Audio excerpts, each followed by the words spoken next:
What's going on, everyone? Welcome back to my channel. Today we're going to be discussing the downfall, the pros closet, my experience, and what that means going forward for the whole industry.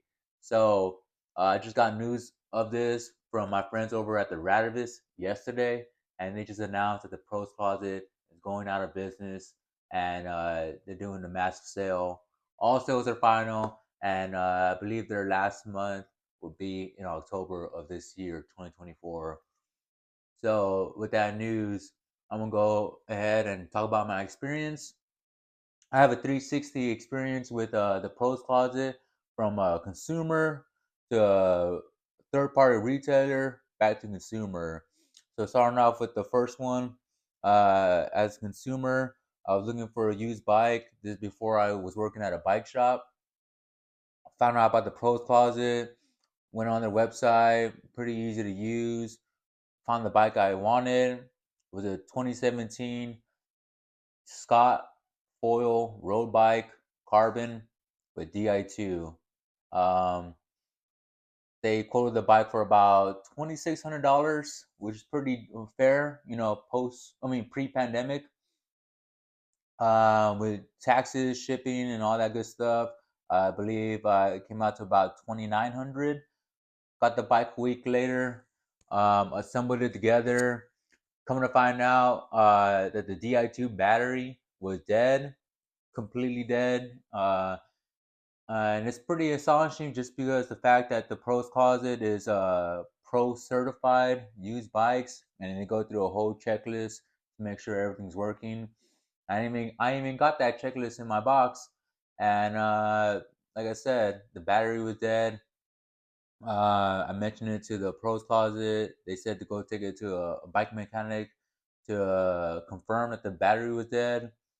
He did that. Messaged the Pros Closet. The whole process took about a month for me to get a new Di2 battery. So I got the bike at the beginning of March of 2019, and I got the bike working at, I think, at the end of April the following month, right when the pandemic hit. So it was good timing for me as a consumer to buy a bike from the Pros Closet. It was a pretty great pretty great buying experience from the website. But as far as like the parts on the bike, I mean, it's pretty lackluster. I mean, the fact that you can send a Di2 bike, uh, you know, pro certified inspected, and then the battery don't work. I mean, that's like one of the biggest.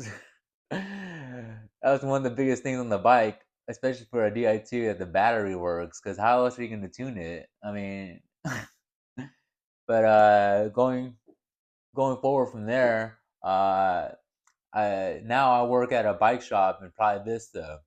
I'm the assistant manager, and then now we're doing inspecting, we're boxing, and we're shipping bikes back to the Pros Closet as a third party retailer for them.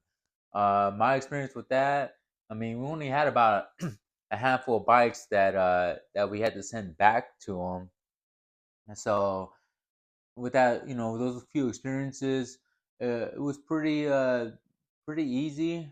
And then as far as like credits go, I mean, the Pros Closet did give our store credits for whatever bike that got shipped back to them, and they could use those credits to buy a bike or any bike at our store. And I think we did about one or two of those transactions. So with that service, with the Pros Closet, it was pretty fair. I had no problems. And it was good. And then fast forward once again, now I'm a consumer, no longer working at a bike shop. I'm looking to replace my Scoffo that I bought there, and going on there, um, it's just I guess a mediocre experience, especially when you're shopping at other brand names websites. You look on the Pros Closet and you see that used bikes are still inflated to like where they were at, you know, post or yeah, during the pandemic. So you begin a used bike from like 2019 for about 5K, whereas now you get a new bike 20 from the year 2024 for maybe the same bike for about 4K, maybe four and a half. So that's been pretty like eye opening, and I can see why or how we're seeing this downfall of the pros closet. So that concludes my experience with the pros closet and why we're witnessing their downfall. One, they just have a surplus of inventory. B, their prices for bikes are super inflated. And Trey, or three, is that the market for bikes just isn't as captivating as it once was during the pandemic. So people just are spending their time doing other things.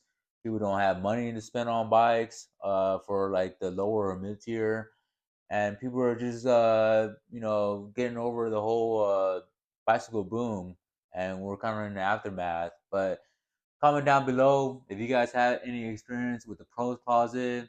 What's your experience now buying a new bicycle, and what do you think the bicycle industry is going from this point on? All right, guys. uh Remember to like and subscribe. Thank you for watching the whole video if you guys stuck this long, and see you guys on the next one.